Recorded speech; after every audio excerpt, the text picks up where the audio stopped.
SFP plug kit parts are shown in the frame. Ensure availability of a standard or custom length LC duplex patch cord. Insert to a housing subassembly. SFP transceiver is mated.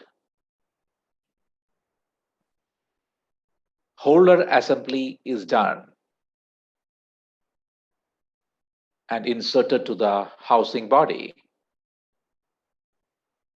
Split rubber gland slides over the cable.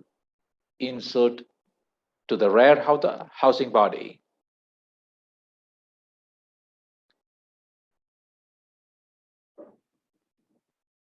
Tightening cone slides over the cable. Position at the rear side. Nut is tightened at the rear side.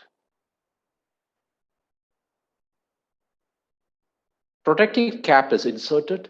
Lever is pushed to ensure primary locking and secondary locking. SFP plug assembly is ready.